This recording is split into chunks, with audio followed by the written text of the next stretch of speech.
a este panel tan sugerentemente titulado Escribir un libro.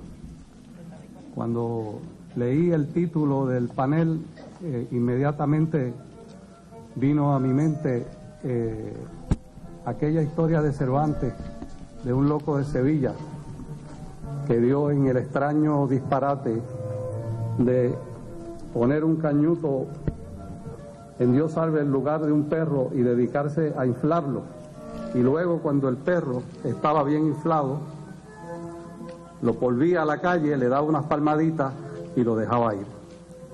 Algunos han querido ver en esa historia una alegoría del trabajo del escritor, que modula el soplo de la palabra, va inflando un libro y luego le da unas palmaditas y lo deja ir hacia sus lectores.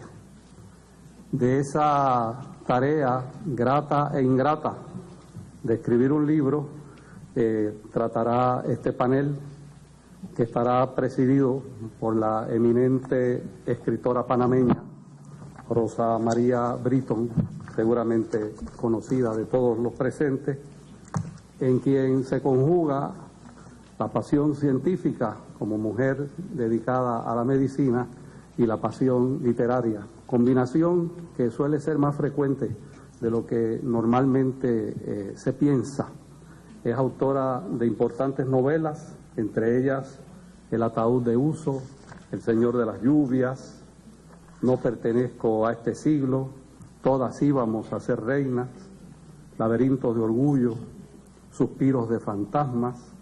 También es autora de varios libros de cuentos, es dramaturga y autora de un bestseller titulado La costilla de Adán.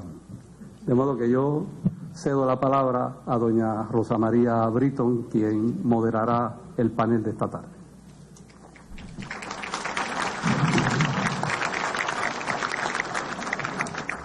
Buenas tardes a los presentes. Creo que ya todos nos conocemos porque, créemelo, aquí hasta los piedreros me saludan en la calle, porque somos un país chico y nos conocemos muy bien y nos queremos mucho, y sobre todo a las queridas maestras que veo por ahí, que sé que estudian los libros, escritores panameños y extranjeros, y las felicito por hacer este esfuerzo de venir hasta acá.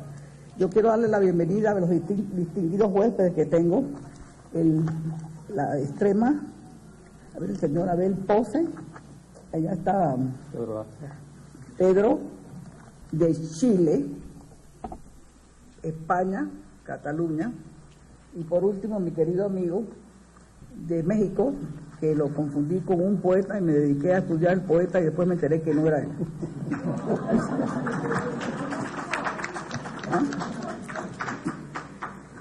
Vamos a darle la palabra primero a Aurelio, espérate, a ver.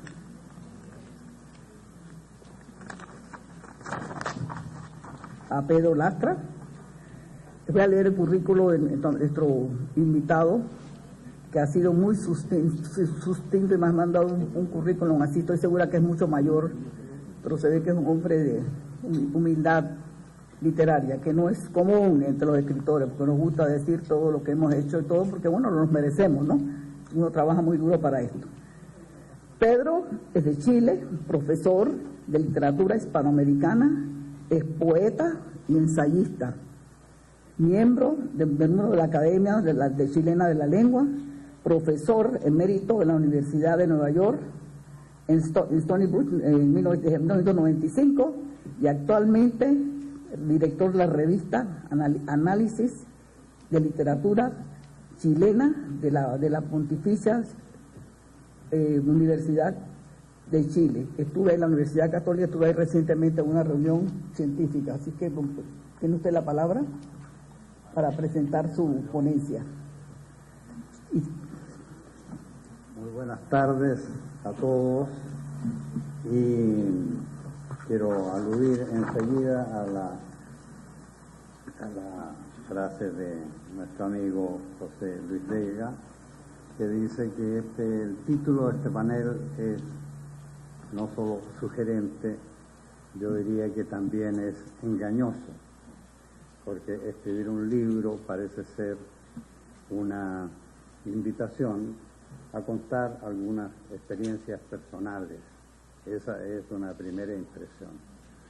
Pero creo que más allá de esa impresión primera, hay una serie de problemas muy profundos que abre como un gran cuestionamiento este enunciado.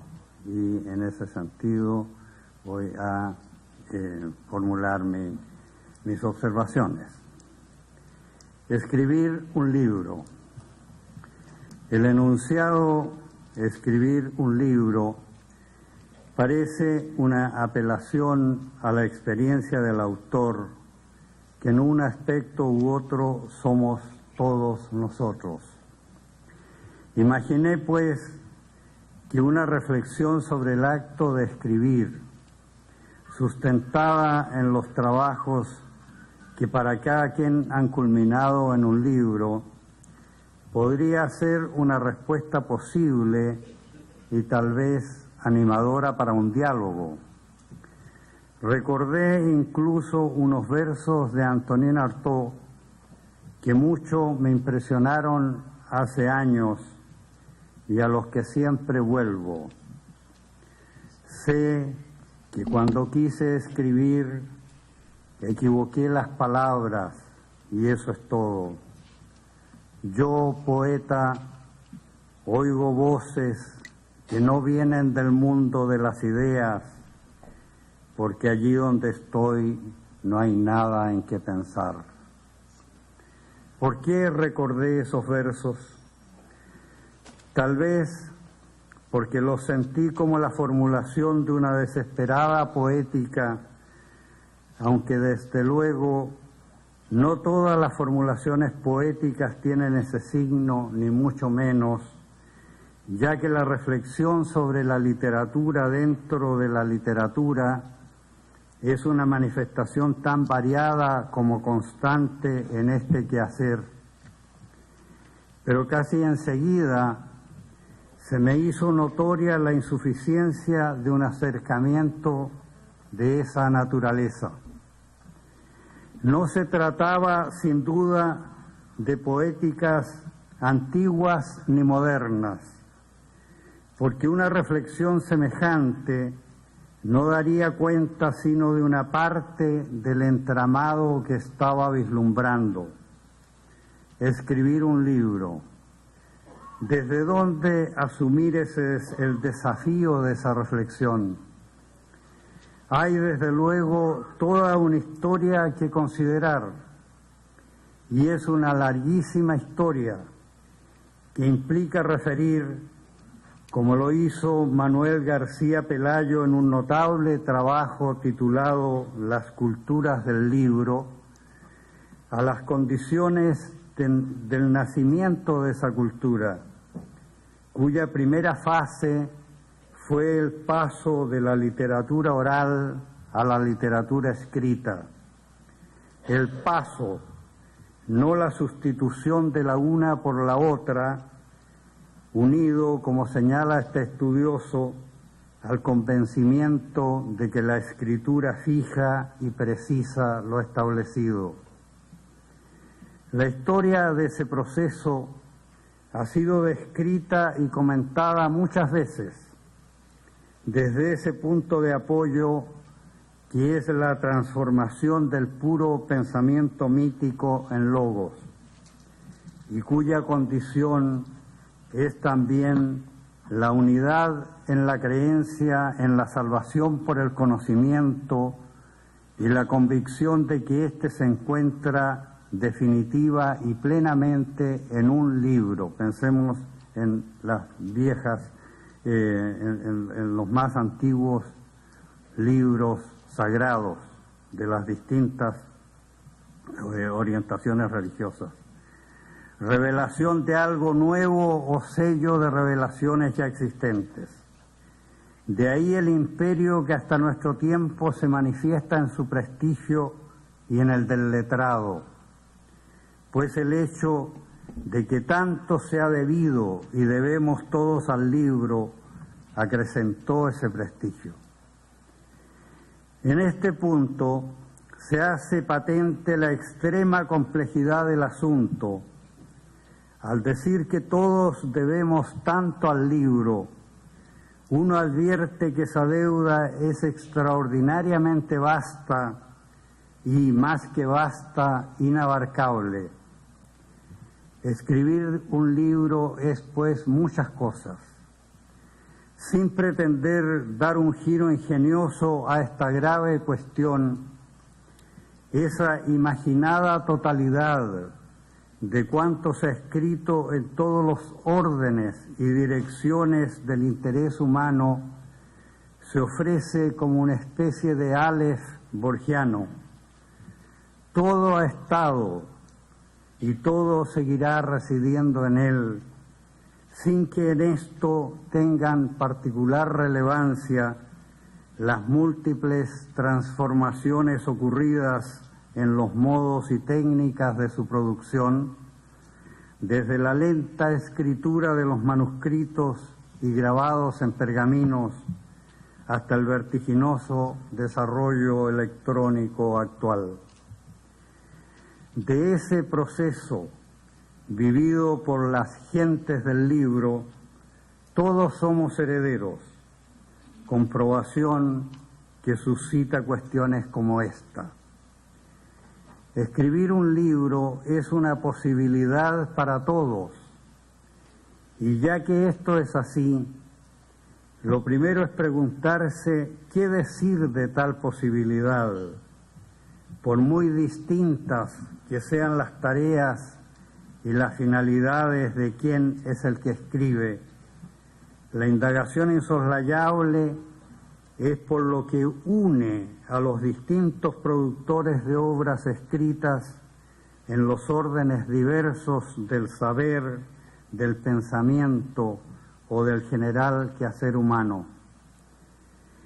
Creo que las respuestas empiezan por el reconocimiento de un afán de comunicación y permanencia, fijación, voluntad participativa en determinados saberes o valoración de la experiencia acumulada por el individuo o su comunidad.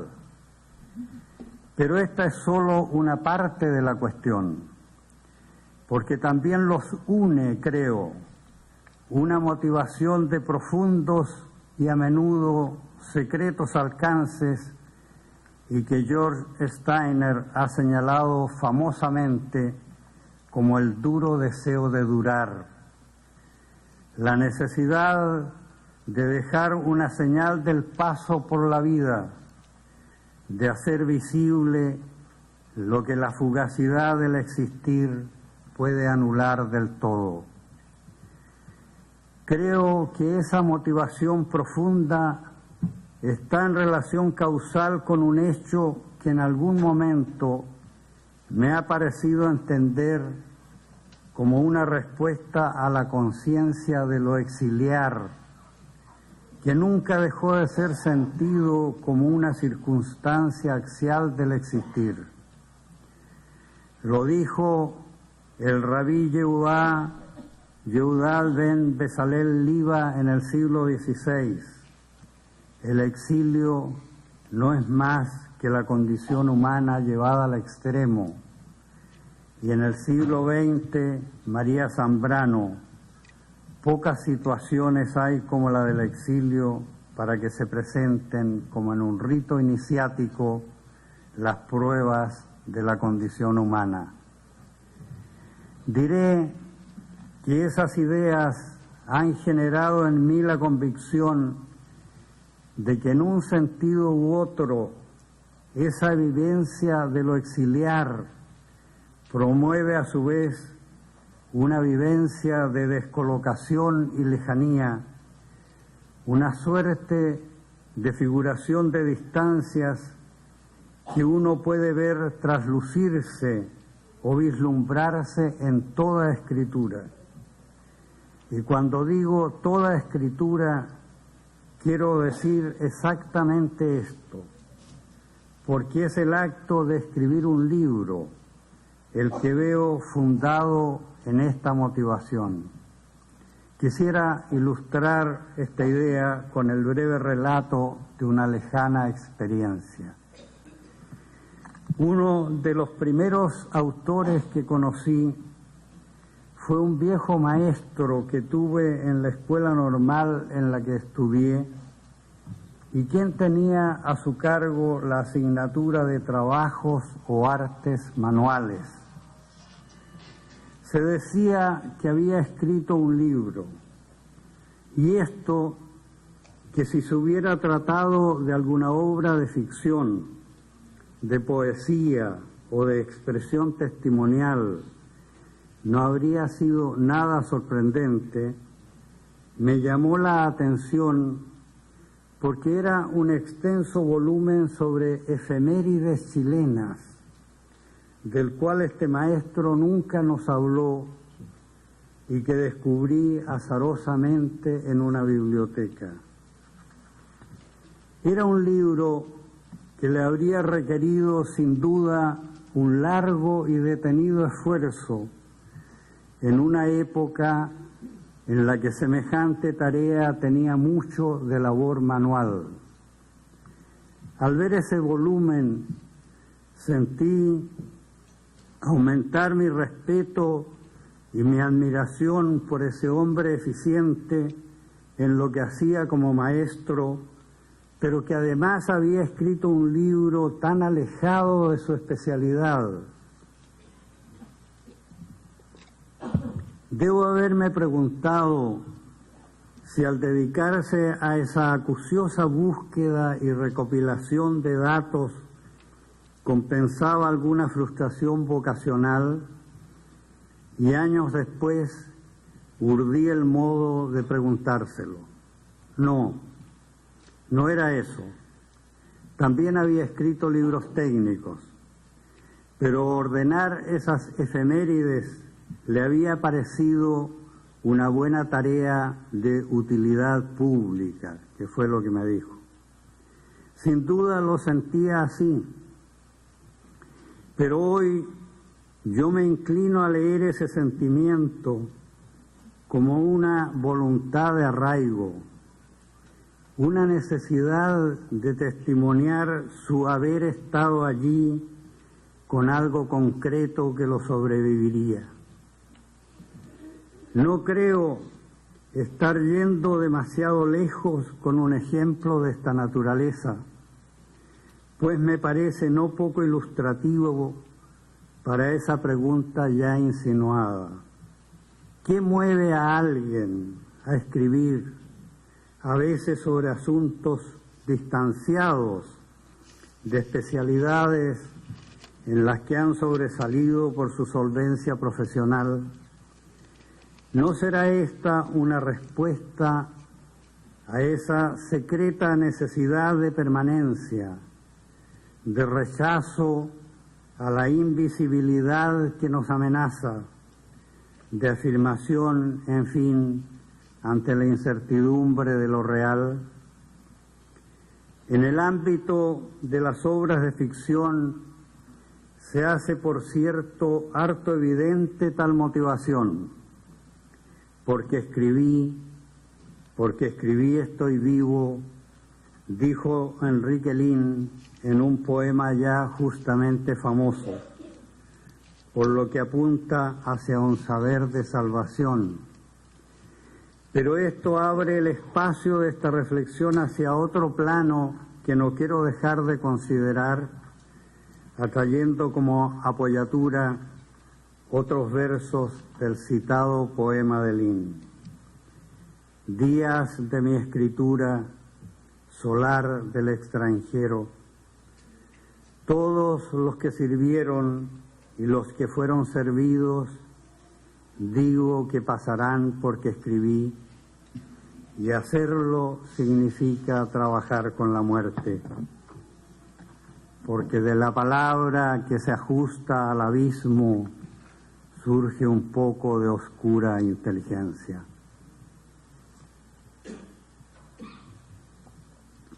Pero en aquel solar del extranjero referido por Lin, No todas las palabras de la obra que constituyen su evidencia y expresan su voluntad de diálogo con el otro que es su destino, se ajustan efectivamente al abismo. Si el intento es siempre ponderable, el resultado a menudo no lo es. Por eso, un riguroso maestro de nuestra literatura en Chile dio en la costumbre de editar a veces sus libros corregidos y disminuidos, y dijo que escribía por si acaso. En ese por si acaso la flecha da en el blanco de una respuesta iluminadora para el lector o su escucha, reside algo sustancial de la cuestión que nos preocupa. Fue materia de reflexión para Fernando Pessoa, T.S. Eliot y Jorge Luis Borges, entre otros. El primero formulaba en 1915 su rechazo a las cosas hechas para asombrar y por las que no pasaba, aunque fuera como un viento, una noción de la gravedad y del misterio de la vida. T.S. Eliot, por su parte, cuestionó en 1932 los excesos que advertía en la desproporcionada masa de obras críticas, y Borges en 1974 observó con melancolía que la imprenta hizo mucho mal porque permitió multiplicar el número de libros inútiles. Advertencias justas y necesarias sobre los aspectos que cuestionan, pero que no invalidan lo que he querido insinuar aquí, que las motivaciones para escribir un libro surgen casi siempre de razones profundas que mucho nos comprometen. Muchas gracias.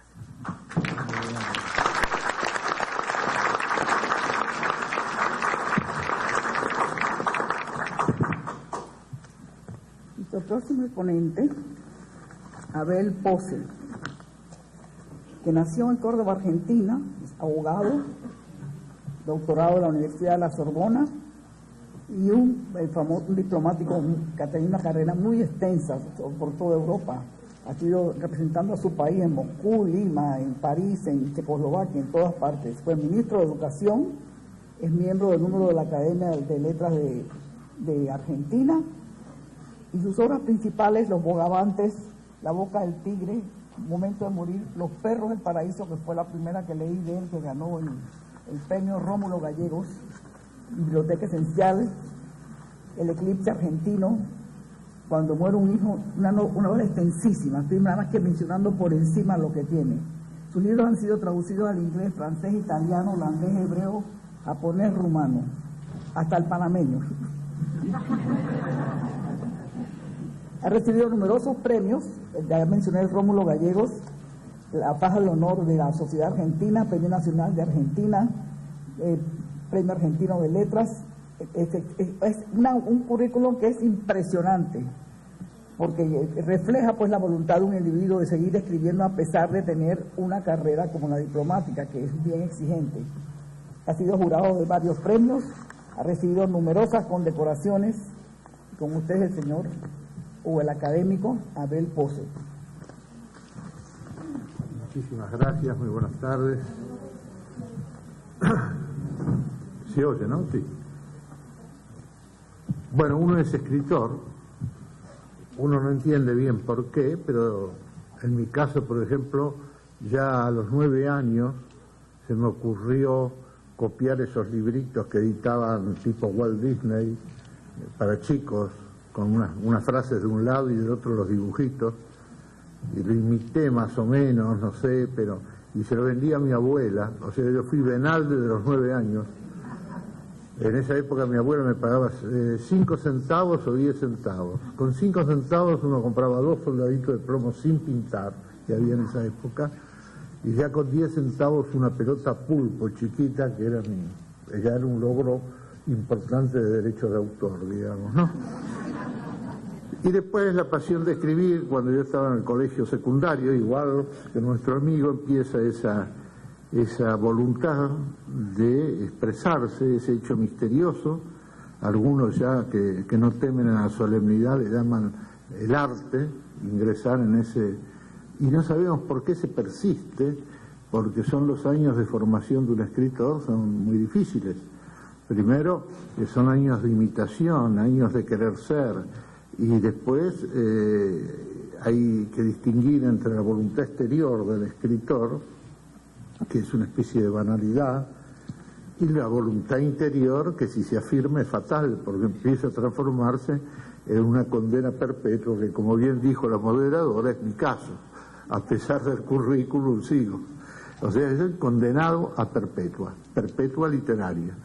Y bueno, y buena hora, porque la literatura nos da una doble vista de la realidad, usada la literatura en su dimensión y el respeto que merece el arte, y no solamente en el otro campo que enuncié de la banalidad, de la superficialidad, del exitismo y hasta del negocio.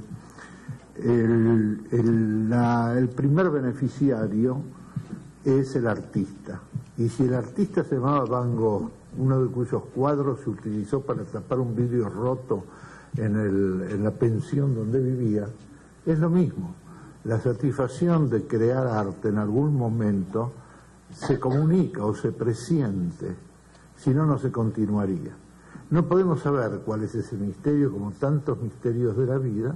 Es una pulsión importante, hay que distinguir fuertemente, quiero insistir en esto, entre el aspecto externo de la carrera del escritor y el otro, el más profundo, que es la voluntad del escritor de hacer ese aporte que no sabemos bien cómo se define en su esencia para que sea realmente válido y para que nos comprometa toda la vida. En realidad, el escritor, para hablar del tema concreto de escribir un libro, el escritor escribe mucho, a veces apasionadamente, vence lo que Rilke llamaba desiertos donde no se puede crear o se duda de todo, hasta que llega un momento muy importante para el escritor y para la continuidad de su pasión, que es cuando siente de algún modo la voz de él repetida en la palabra del libro. Encontrar la propia voz no es fácil, porque es una cuestión caracterológica. El único que se aproximó a ese tema y sin profundizarlo fue Miguel de Unamuno, que dijo: el hombre es su carácter. Es muy difícil ser escritor conceptual y ser un apasionado de la vida exterior, como un tipo como Hemingway. Sería difícil. En cambio, todo escritor se va aproximando, si es sabio y paciente, a la voz que le corresponde. Acá el amigo Lastra citó a dos poetas, Antonin Artaud y a Enrique Lin. En el poema de Lin encontramos que qué manera lo que él está diciendo está absolutamente vinculado a su yo profundo. Y eso se presiente, y la verdadera literatura es esa, la que nace sobre todo en los poetas, en esa relación entre la voz verdadera del escritor, que es muy difícil de sintonizar, y la expresión en libro, en obra, en escritura para el otro.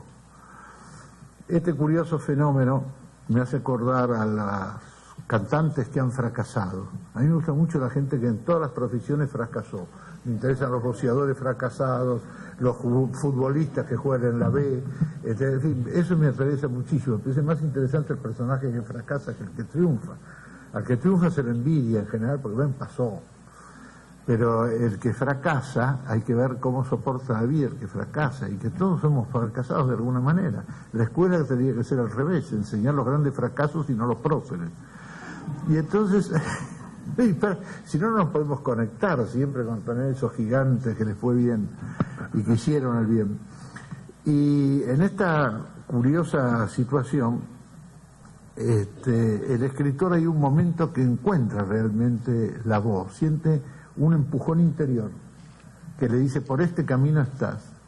Y entonces se lo lee a su novia, a la mamá, a la tía, al amigo, el escritor tiene que tener un cómplice, nunca un crítico. Los críticos son horrorosos.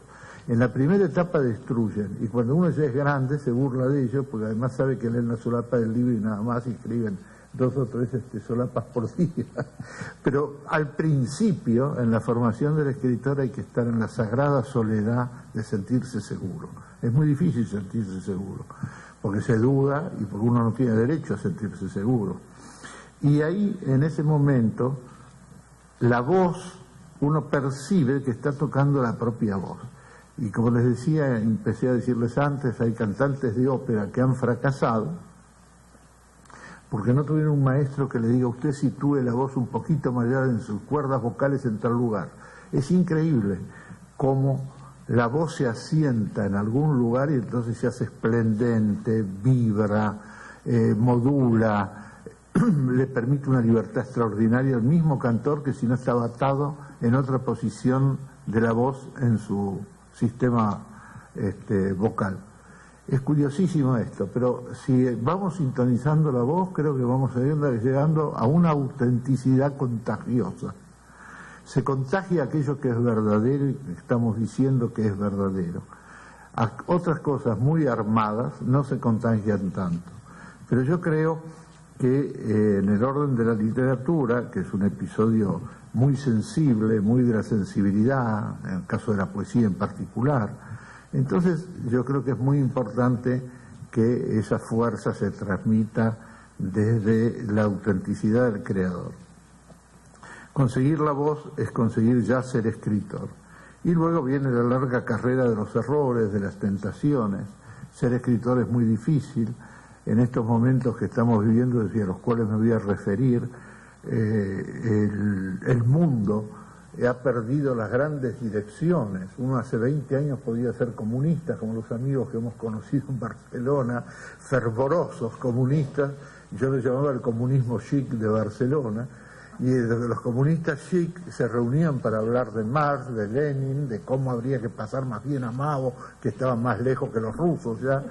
Entonces uno vive todas esas cosas, y de la misma manera la otra trampa es la trampa del triunfo en la sociedad que vivimos, en la sociedad capitalista, que nos da dinero, que ofrece un sistema editorial bastante perverso, que yo he visto, yo quiero mucho España, y alguien que está en esta mesa sabe que yo viví en España casi de escritor pichón, y en esa España mía he visto a muchos caer en esa tentación del adelanto, de la fama que hace el diario El País, y creo que eso es la literatura. Y eso es la otra perversión. Está la perversión ideológica, la perversión económica y de la fama, y el escritor está por debajo de todo eso, tiene que seguir navegando casi como un submarino entre rocas, ¿no? Esquivando las tentaciones. Hemos llegado a un punto gravísimo de la situación del escritor, porque el mecanismo de captación, de tentación, es mayor que a veces que la voluntad del escritor de permanecer en esa tarea y ese sentido profundo de la cultura y de la literatura, que tienden en el fondo a esa palabra que está fuera de uso, que es la espiritualidad perdida, la nostalgia de un mundo con un sentido mayor, con un descubrimiento de los temas permanentes, como los anunció el señor Lastra, el compañero Lastra. Y entonces, creo que una de las cosas que debemos ver es para qué y dónde estamos situados en cada generación como escritores. Nosotros estamos en un mundo fascinante, pero caótico y muy difícil de ubicar y de comprender. Fíjense ustedes que venimos de pasar el siglo XX, donde en un solo siglo se consumió y se crearon más cosas que en toda la historia de la humanidad. Hasta fines del siglo XIX nosotros llegábamos todavía con velas. Balzac escribía con un candelabro a su derecha. Y todo era el caballo, el carruaje, el cuero, la madera, los metales. Empezó el ferrocarril, que fue bastante útil, después vinieron los autos, y después llegó todo lo demás, y después llegó la bomba atómica, el castigo de chocar contra el muro ecológico y del medio ambiente, la insatisfacción de ver que estamos en un mundo complejísimo, pero donde no somos felices. Y aquí entonces tenemos que pensar que está pasando algo muy grande, que no es simplemente la política de siempre. Estamos entrando en un mundo donde están chocando las placas fundamentales que no se ven en la Tierra. Cuando hay esos choques pasan como los desastres con el terremoto de Chile. Pero las placas esas ahora se están tocando en el mundo espiritual. Fíjense ustedes que nosotros todo lo que hemos vivido como formas políticas, epifenómenos políticos, han surgido del siglo XIX, de la plasmación del sentido del hombre democrático, eficiente, del capitalismo privado, del capitalismo público, pero fundamentalmente basado en la noción de libertad, de democracia y de bienestar. Esto era la sociedad capitalista en su nacimiento, en el siglo XIX. Pongo un solo nombre y eso orienta a todos, Adam Smith. Por el otro lado había un señor que se llama Marx, también en el siglo XIX, y plasma una denuncia, una crítica fabulosa de la organización social como una historia de la explotación humana desde los orígenes conocidos de la humanidad occidental hasta nuestros días. Habla de la explotación y que el único objetivo es crear una sociedad justa.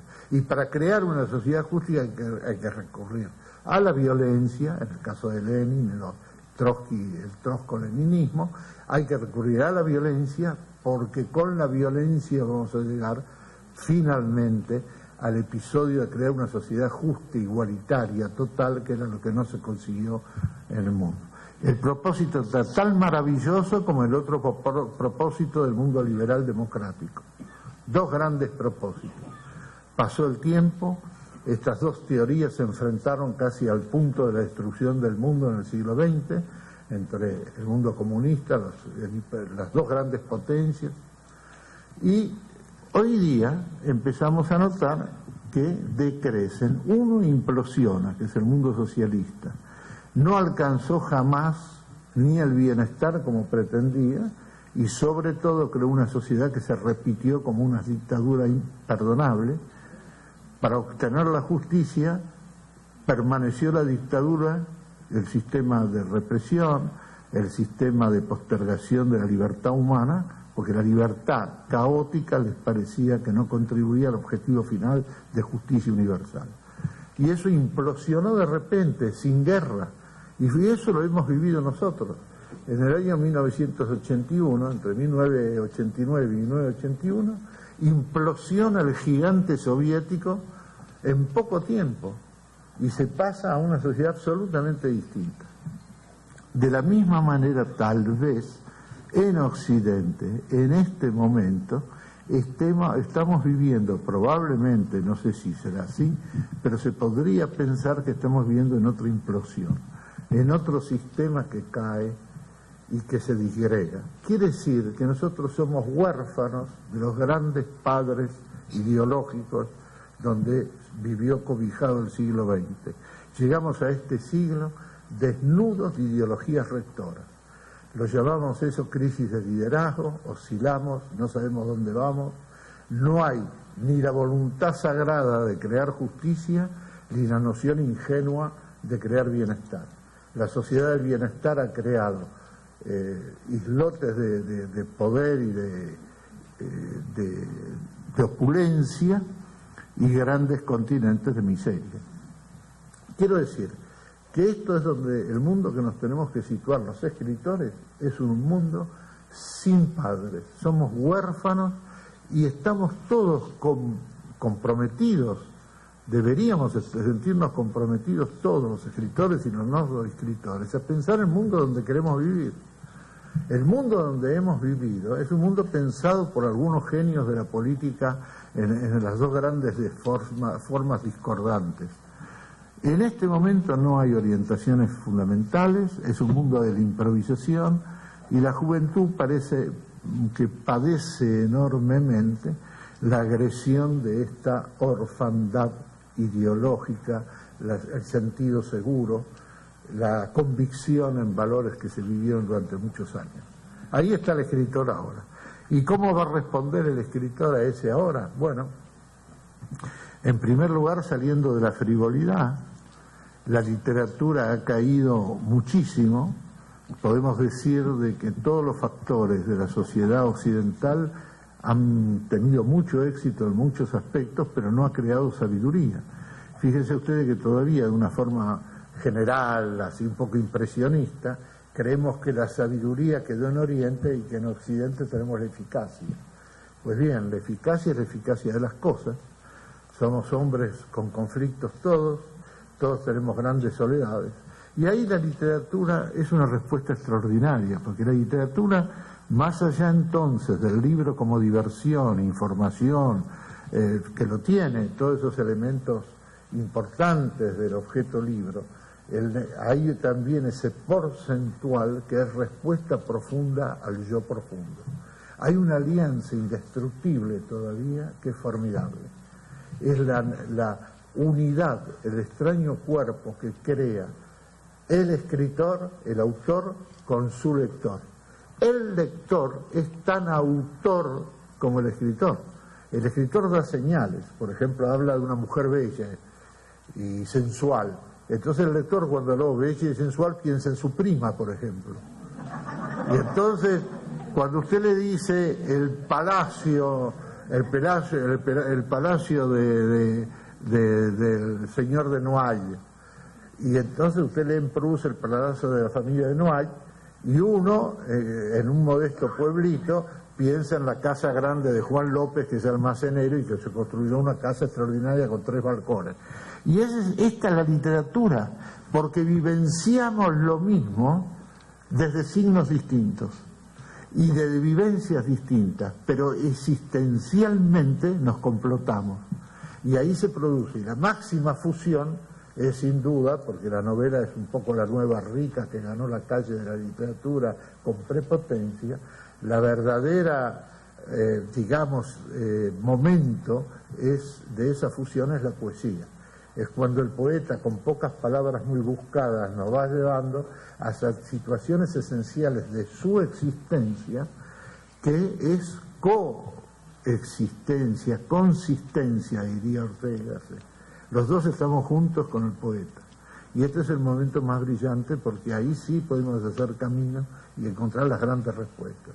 La gran literatura fundó dioses, la gran literatura fundó interpretaciones metafísicas y cosmológicas, trató de reubicar al hombre en su miedo ante el cosmos, trató de dar respuesta al temor de la muerte, trató de calmar la muerte diciendo que era vida y episodio inexorable de la naturaleza.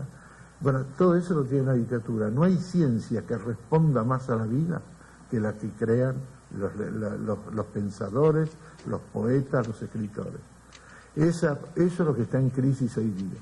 La sociedad en la que vivimos es tecnolátrica, estableció la tecnología por encima de la vida y del conocimiento útil de la vida, y nos lleva, desgraciadamente, a tener que crear un nuevo mundo. La literatura actual no puede seguir escribiéndose desde las descripciones interesantes, aventuras, lo que hace Pérez Reverte con los piratas, eso ya no vale. La verdad vale como diversión. Lo que no vale es como construcción profunda de una espiritualidad perdida. Muchas gracias.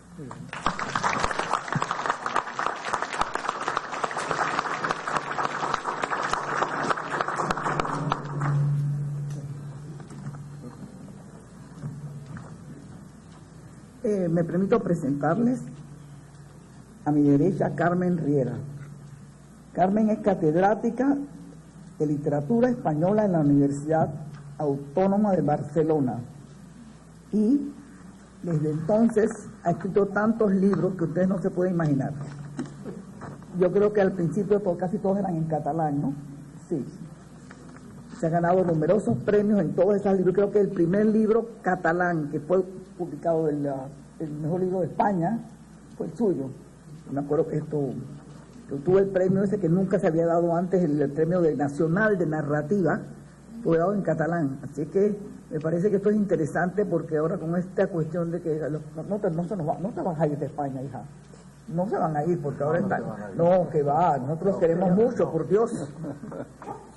No. Tuve el premio, ha tenido numerosos libros, ha dado conferencias por todas partes de Europa, es catedrática de números de la Academia de Barcelona y de Cataluña y de la Academia de la Real Academia de España. Tiene un libro todos los años. Yo le dije, ¿cómo le haces, hija? Porque sinceramente me parece, ha dado cursos en la Universidad de Florida, en distintos lugares en Chicago, tiene tiempo para hablar en la Universidad de Madrid, en español, en catalán, por todas partes. Yo creo que esta es una escritora que es escritora día y noche. Y me parece que estoy muy complacida de conocerla porque yo he leído de estos dos, pero de ella no había leído nada. Y voy a tener que salir corriendo a comprar todos sus libros, a ver si se me pega algo, ¿no? Buenas tardes. Muchísimas gracias por estar en esta mesa, en la que tengo viejos amigos como Abel Pose, y al que conocía personalmente y a otros que conocí a través de leídas. O sea que estoy muy contenta de estar aquí, gracias precisamente a que habían escrito libros. Y los libros te acercan a las personas a las que no conoces también. Yo quiero empezar por recordar un texto de Quevedo que me encanta, que tiene que ver precisamente con los libros. Y dice, si no siempre entendidos, siempre abiertos, enmiendan o fecundan mis asuntos, y en músicos callados contrapuntos al sueño de la vida hablan despiertos. Es decir, el hecho de tener los libros de los demás nos puede incluso cambiar la vida, pero nos documenta sobre cantidad de aspectos y nos lleva a conocer gentes a las que no conocemos. Incluso en ese mismo soneto, Quevedo recuerda aquello tan famoso, que ustedes conmigo seguro que recordarán enseguida: retirado en la paz de estos desiertos, con pocos pero doctos libros juntos, ando en conversación con los difuntos y escucho con mis ojos a los muertos. Quevedo es muy buen conocedor de los clásicos, por supuesto, y valora los libros de manera positiva, pero en principio dice aquello de con pocos pero doctos libros juntos. Yo creo que en este sentido todos recordamos que en las corrientes antiguas la tradición socrática no era partidaria de los libros. En este caso Quevedo sí, pero la tradición socrática no era partidaria de los libros porque Sócrates, por ejemplo, no escribió nada y al parecer impidió, en su juicio, que un logógrafo transcribiera, redactara por escrito la defensa de su juicio. Fue tal la aversión a los textos que Estobeo nos cuenta una anécdota significativa. Preguntado por qué no escribía, respondió: porque veo que las hojas de papiro valen mucho más que lo que va a ser escrito en ellas. Y era Sócrates. Se equivocaba, por supuesto, respecto a sí mismo, luego Platón nos lo demostró, pero quizá no se equivocaba, y eso lo recordaba don Pedro Lastra, hace un momento en que, claro, la imprenta difundió muchas cosas positivas, pero también una enorme cantidad de tonterías. Yo no sé si a ustedes les pasa lo que a veces me ocurre a mí, que en mi país, en España, se publican tantos libros que a veces, hojeando un libro, que piensas qué barbaridad, qué cosa tan estúpida, he notado que las páginas se quejan, que hay como una especie de dolor, como una especie de sensación terrible. Y es que los árboles que dieron pie a esas hojas de estupideces están quejándose ahí, su corazón se queja. Por eso yo soy muy partidaria del e-book, porque allí no habrá papel y por tanto no habrá quejas de los árboles. Podremos seguir manteniendo esos árboles. Bien, pues hechas estas pequeñas referencias, quiero quizá volver a ese punto en que decía los socráticos, Sócrates no era partidario de los libros, y Platón, que sí se valió de la escritura, decía sin embargo, ya lo hallamos en el Fedro, que quizá los libros no era tan partidario como podríamos pensar, porque dice que la escritura daría origen en las almas de quienes lo aprenden al olvido por descuido de la memoria, ya que los hombres, por culpa de su confianza en la escritura, serán traídos al recuerdo por unos caracteres ajenos a ellos, no desde dentro de su propio esfuerzo. Para él, por tanto, la escritura, para el propio Platón, era un obstáculo para la autarcia intelectual, pues el hombre que de ella se fiara corría el riesgo de contraer una dependencia con algo ajeno a sí mismo para recordar unos conocimientos que el sabio debía tener interiorizados para siempre. Yo creo que recurrir a los clásicos siempre es interesante porque nos dan pautas, pero entonces les voy a dar la opinión totalmente contraria a esa de Platón. Eurípides, por el contrario, consideraba que la escritura, y en consecuencia el libro, y en eso yo estoy absolutamente de acuerdo con Eurípides, era un remedio contra el olvido. Y por descontado, yo les tengo que confesar que me siento mucho más cercana a Eurípides y a los libros y a la escritura que al socrático Platón, porque no me cabe la menor duda de que los libros nos ayudan a recordar lo que somos, y recordar lo empleo en el sentido etimológico de despertar a lo que somos como personas. Los libros, los buenos libros, nos hacen abrir los ojos, nos desvelan, nos revelan nuestra condición. Pero quizá yo soy novelista, soy escritora de ficción, buena parte también he tenido que escribir ensayos, porque en España, cuando lo poco que te suben el dinero en la universidad es cada 6 años, y entonces necesitas entregar una serie de libros, haber hecho una serie de estudios, y claro, es decir, la investigación también es importante y en consecuencia solemos trabajar en eso. Pero cuando hablo de escribir un libro siempre pienso en la ficción. Y por tanto me pregunto muy a menudo, y pregunto también a mis colegas, ¿por qué necesitamos escribir? ¿Por qué necesitamos algunas personas escribir libros? Seguramente aquí también debe haber escritores y escritoras, y también se preguntarán ustedes qué es lo que nos lleva, cuál es el elemento que nos lleva a esa necesidad de atrapar el mundo con palabras.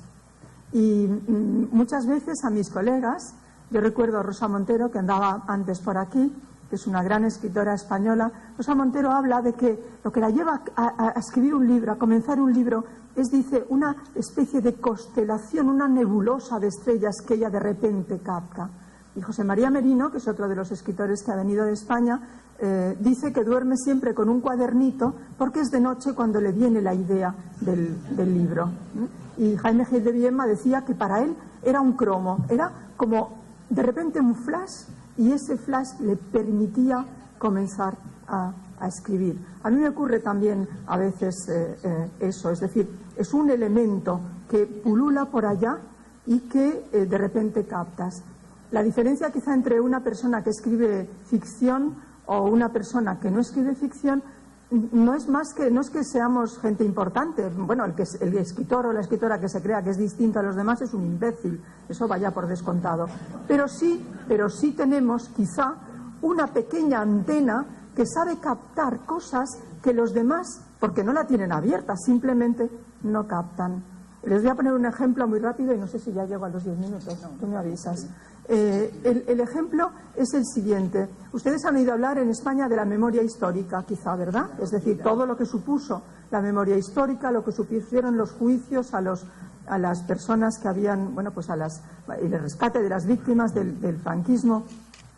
Cuando Zapatero empezó a hablar de eso, había una serie de novelistas que estábamos, yo me cuento entre ellos porque también escribí sobre eso, que habíamos empezado a escribir sobre ese problema, sobre la guerra desde nuestro punto de vista, es decir, ya de personas que evidentemente no la sufrimos, que vinimos mucho después, pero también de qué pasó durante esa inmediata posguerra. Es decir, La voz dormida de Dulce Chacón, no sé si a ustedes les llegó, Cercas, por ejemplo, la novela de Cercas, Soldados de Salamina, yo escribí algo también que se titula La mitad del alma, es decir, y otros autores más.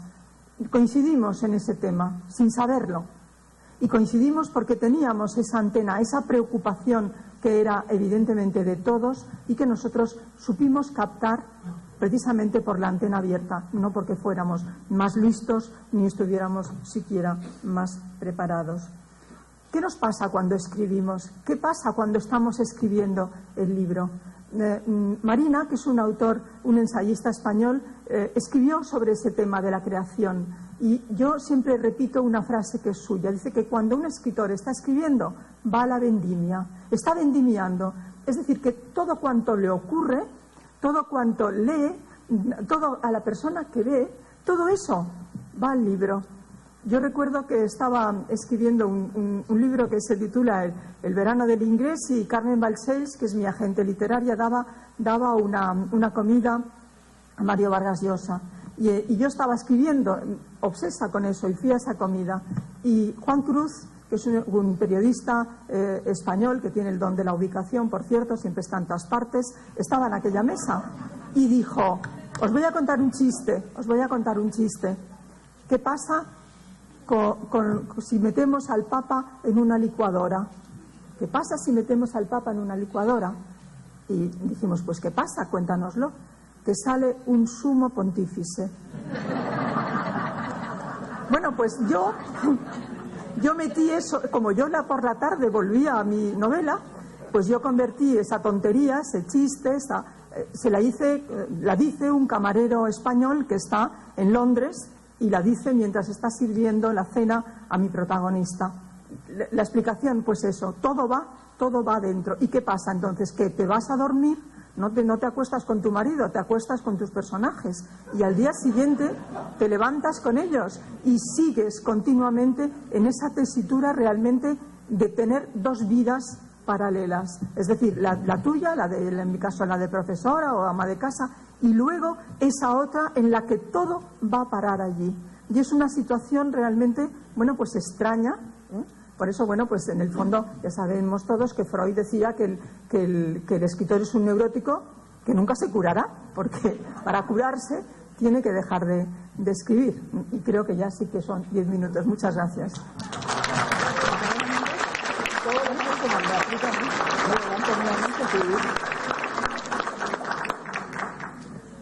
Bueno, le estaba diciendo a mi amiga Carmen Riera que yo también soy otra loca, que de repente me levanto y me pongo a escribir, y mi marido me grita: oye, ¿qué estás haciendo? Eso no es asunto tuyo. Pero bueno, eso son cosas que de verdad que sí, muy... Y por último, pero no, los últimos serán los primeros en el reino de los cielos. Mi amigo, que no es el poeta que yo creía, voy a tener que escribirle al poeta, decirle que venga también para conocerlo.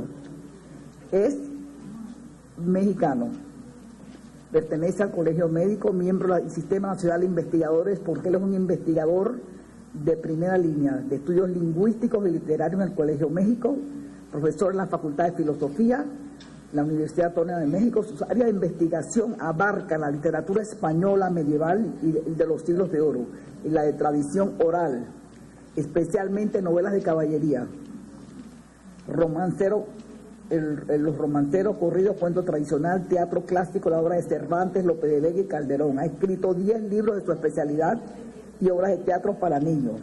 Ha impartido cursos sobre este tema por todas las universidades de México, de Estados Unidos, de Europa, en Montreal, en Madrid, en todas partes, porque este tema sí nos interesa a todos los lectores, los que hemos leído los clásicos, que nos siguen interesando y nos siguen conmoviendo.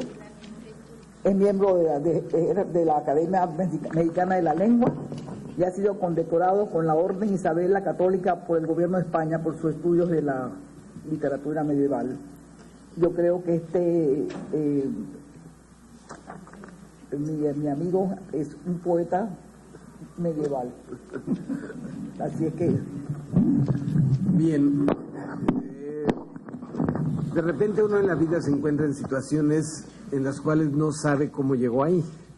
Esta es una de ellas. Carmen acaba de decir lo que es escribir para un libro o escribir para la universidad. Yo, como escribo teatro, paradójicamente, no escribo un libro, escribo una obra de teatro, escribo para un acto efímero. Pero por otro lado, cuando analizo, estudio, escribo libros. Entonces, a mí me parece que al decir escribir un libro, tenemos que detenernos, y probablemente eso es algo que ahora tiene un peso distinto, que estamos refiriéndonos a dos elementos muy diferentes. Por un lado, a un objeto que tiene una duración temporal bastante extendida y que como objeto puede llegar a tener un valor testimonial muy importante.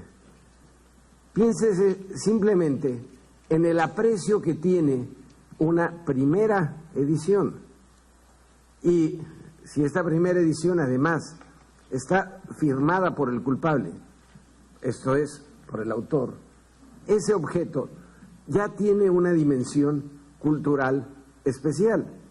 Y por otro lado está una acción cuya temporalidad es mucho más limitada. La lectura es limitada, y la lectura es la manera en la cual rescatamos una información que a su vez fue plasmada por un escritor en el momento en que creaba este objeto que nosotros no tenemos en nuestras manos. Lo creaba antiguamente en la máquina de escribir, antes a mano, con la pluma, la computadora, y eso se transformó en un objeto. Este objeto entonces va a tener un valor y va a ser muy distinto de la información que está en este objeto. Información que no es solamente lo que dice el texto, sino más allá.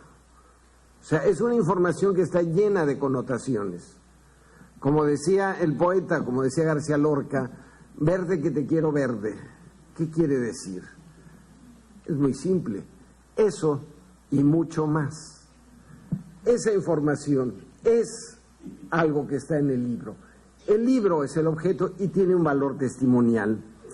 Entonces, creo que hay que empezar a distinguir, sobre todo en este mundo donde hablamos tanto del libro electrónico, y nos vamos por lo que tiene que ver con la información. ¿Y qué va a pasar con el libro como objeto testimonial? Creo que aquí en esta sala no debo de ser el único que tiene un cariño especial a algún libro que se guarda en un rincón de la librería, tal vez algún libro que tiene una extraña dedicatoria de alguien que quedó en el pasado y que viene cada vez que esté ese libro, y que es un libro que a lo mejor no se vuelve a leer, pero no se tira, tiene un valor testimonial. Nosotros podemos tener la información de muchas formas. Piensen que Goya transmitía a sus contemporáneos la información de Velázquez a través de un grabado hecho de la obra de Velázquez. Claro, pobrecito, perdía los valores cromáticos, pero plasmaba la información del cuadro de Velázquez.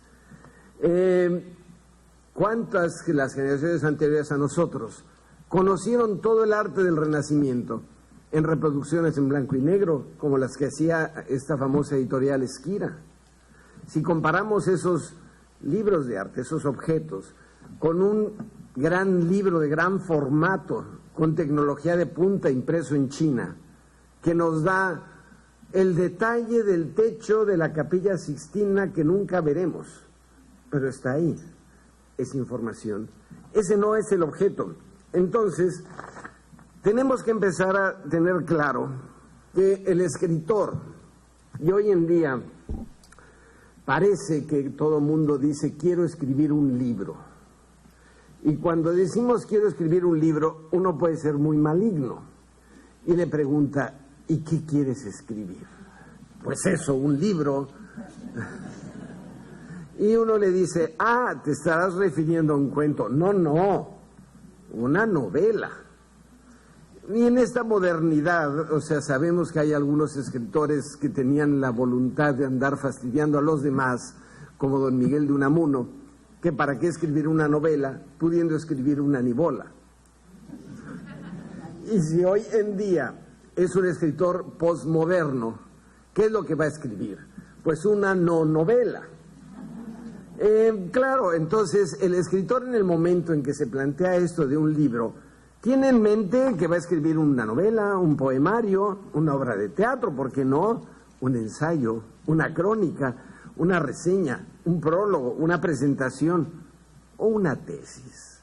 En el medio académico, tristemente, cuando se hace tesis, parece que algunos están pensando que van a escribir un libro y no una tesis.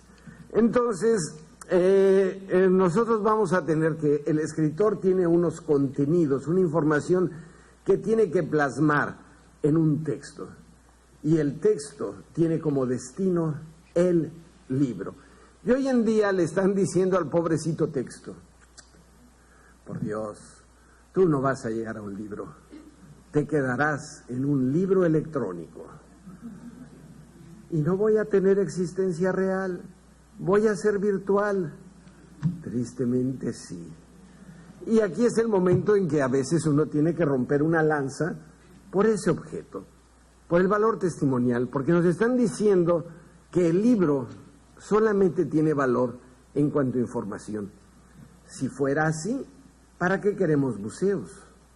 Hagamos millones de reproducciones de una obra del museo y distribuyámosla por el mundo. ¿Será igual? ¿O para qué queremos tener una catedral preciosa? Reduzcámosla a una maquetita pequeña, fotografiémosla y pongámosla en el teléfono móvil como fondo de pantalla. La información quedará ahí, pero el objeto se habrá perdido. Y entonces el escritor, muy en el fondo, tiene una doble perspectiva. Por un lado, quiere tener esa información sugerida que va a descodificar el lector, pero también va a estar ese libro, objeto testimonial, que va a representar algo. Si no fuera así, ¿por qué el escritor dedica su libro en algún momento? Y cuando llega alguien y le pide me lo firma, puede ser un acto automático, pero hay algunos casos en los cuales el escritor dedica efectivamente de su puño y letra y va a estar ese objeto. Claro, no hay nada más dramático que cuando uno entra a una librería electrónica y uno dice, hombre, mi libro están vendiéndolo, y ve con dedicatoria del autor. Y uno empieza a volverse loco diciendo, ¿a quién le firmé el libro que ha sido capaz de venderlo? O sea, ¿qué ha pasado? En el fondo, si no fuera más que información, al autor no le tendría que importar mayor cosa. Su información ha quedado, pero no, el objeto testimonial se está perdiendo. Cuando nosotros hablamos hoy en día de libros, no quiero decir que todos tengan un valor testimonial. En realidad hay libros que no tienen ningún sentido objetual, recordando siempre el refrán, no hay libro tan malo que no sirva para equilibrar un librero. Eso es claro. Pero, ¿cuántos libros hay que se leen en un viaje en tren, en unas vacaciones, en la playa? Y una vez que se ha terminado el viaje en tren, las vacaciones o la playa, desafortunadamente, tristemente, lo único que nos queda es un objeto que no sabemos qué hacer con él. Porque incluso la información no tiene mayor sentido. Tuvo validez en el momento. Es ese oscuro placer efímero de la lectura. Ese placer no está relacionado con el objeto. Sin embargo, hay objetos que tienen un fenómeno particular mucho más trascendente. Es muy difícil encariñarse con un catálogo o con un índice. Sin embargo, cualquiera que se dedique un poco a la investigación tiene sus queridos catálogos. No esos que uno consulta en red para buscar un dato concreto, sino aquellos otros donde está ese otro objeto que a mí no me han logrado convencer todavía, que es lo mismo. Un libro electrónico no se hojea, se consulta o se lee. Se hojea ese otro, ese que se puede abrir al azar, ese que pasa en las hojas. Ese puede ser un catálogo y tener valor testimonial como objeto. Con eso no quiero decir, uno tiene su diccionario de la Real Academia en línea, lo consulta y maravilloso. Pero si uno se siente poseedor de la edición de 1899 del Diccionario de la Academia, no lo va a tirar uno. A lo mejor no lo consulta, pero está ahí. Es como esas tías viejas que se mantienen y que están cercanas a uno. ¿Por qué? Porque son el nexo de unión con un pasado. Es lo que somos, de ahí venimos. Luego la tía puede ser un poco pesada, pero ahí está. Es la querida tía. Entonces, creo que tenemos que repensar, y aquí ha habido mucho sobre esto, que más allá del libro como corpus informativo, conjunto de datos o fuente de evasión o proyección del autor, todos tenemos autores que hemos leído y que nos hemos construido una imagen de ellos. Y Dios nos libre que algún día los conozcamos en persona, porque no eran así. Y también es la posición del autor. El autor, cuando está escribiendo su novela, está pensando en un lector particular. Si de repente el escritor conociera a todos sus lectores, a algunos les diría: no, para ti no lo escribí. Eso de que escribo para todos, sí, pero no tanto. Entonces, todo esto es un puente que se da con este objeto que llamamos libro. Por eso es que podemos decir escribir un libro, cuando que en realidad lo que se escribe es un tipo particular de texto, un poemario, una novela, pero escribir un libro estamos plasmando este conjunto de ideas en ese objeto que va a tener un valor testimonial. Desde luego, también cuando hablamos del libro, estamos hablando de hábitos de lectura, ¿sí? Nos han contado aquí, varios nos han dicho el tener el librito en la noche y demás. ¿Y qué podríamos decir del lector? ¿Quién no tiene un libro al lado de la cama? ¿Cuántas veces hemos seguido leyendo a pesar de que nos caíamos de sueño? Y otras veces hemos cerrado el libro a media frase porque nos ganaba el sueño. Qué cosa, ¿no? El autor que logra vencer al sueño de su lector, ese es el mayor pecado de soberbia. O sea, logré que mi lector venciera al sueño. Difícilmente le diríamos: estaba media frase, lo cerré y me dormí. Triste, ¿no? Entonces, el lector tiene una forma de lectura y eso está teniendo el escritor. Y aquí tenemos toda una historia de esto. Si pensamos en Gonzalo de Berceo, cuando escribe Los Milagros de Nuestra Señora, está pensando que su texto va a ser leído en voz alta y lo van a escuchar unos viajeros en el monasterio de camino a. Por lo tanto, va a tener que escribir utilizando los recursos del juglar, porque esa va a ser la manera en que va a ser descodificado su texto.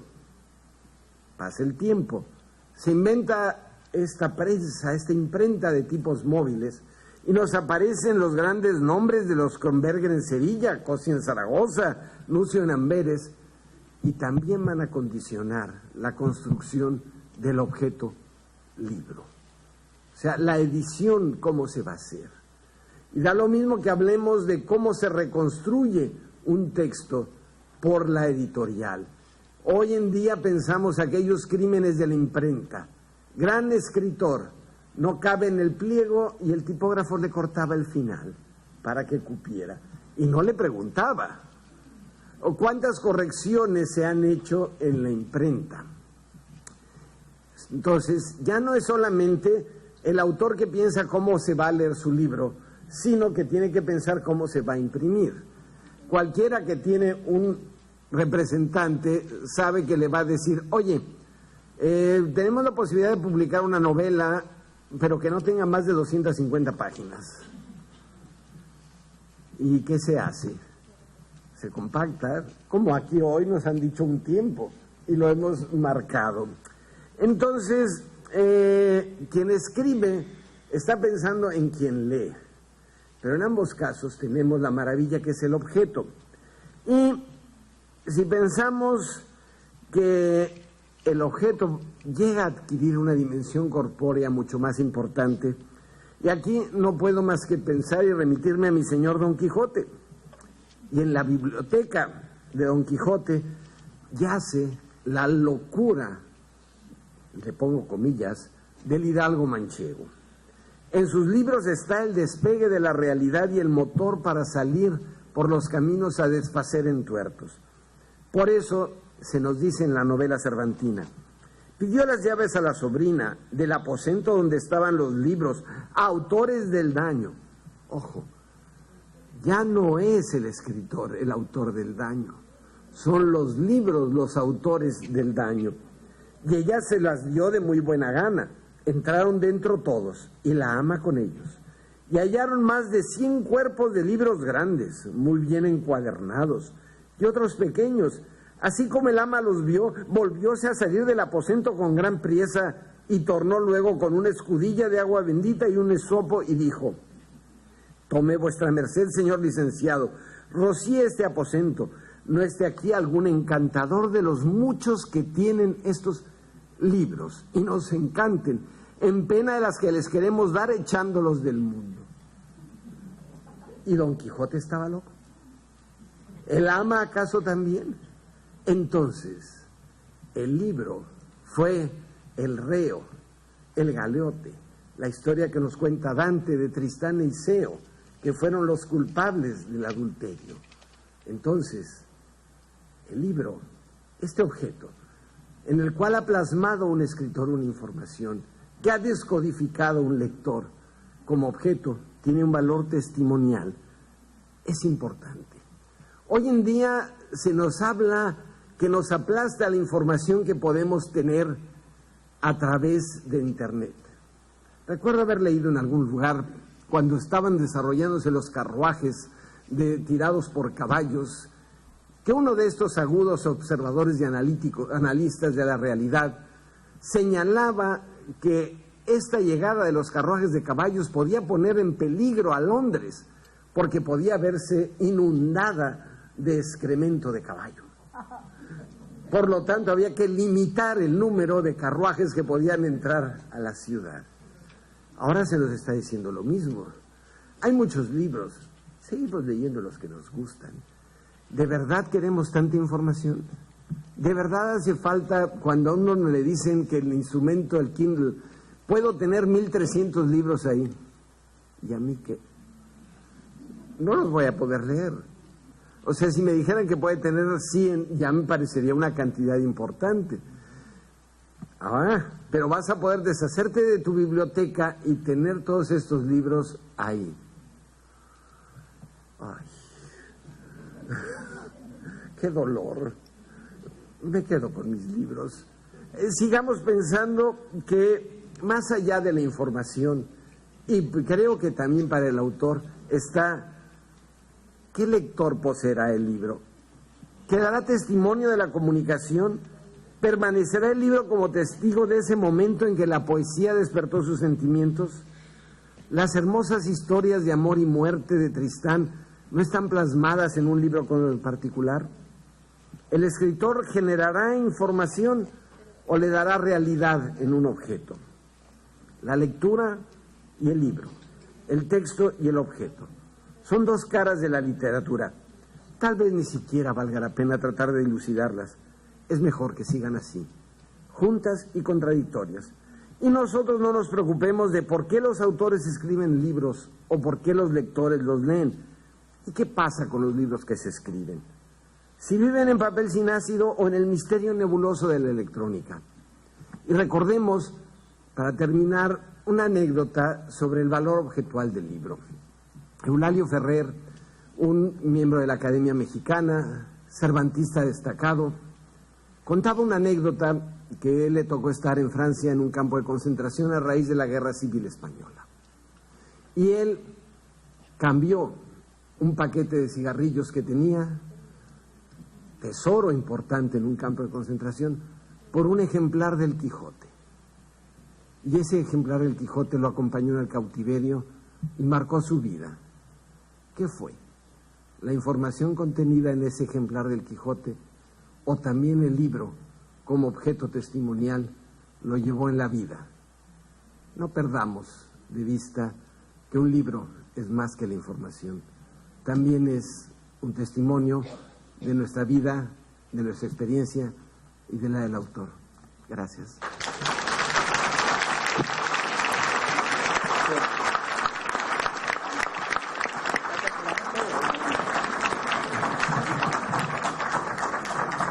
Hemos terminado por donde empezamos, con una referencia a Cervantes, porque aquel loco que inflaba perros, después que los echaba a caminar por la calle, miraba a los circunstantes y les preguntaba: ¿y creerán vuestras mercedes ahora que es poco trabajo inflar un perro? Y luego les decía: ¿y creerán vuestras mercedes ahora que es poco trabajo hacer un libro?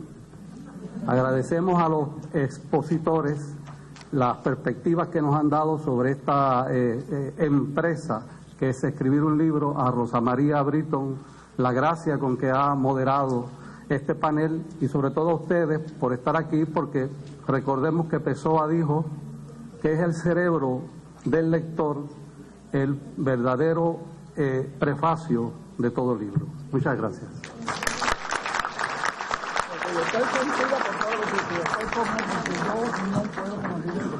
Bueno, quedó muy bonita.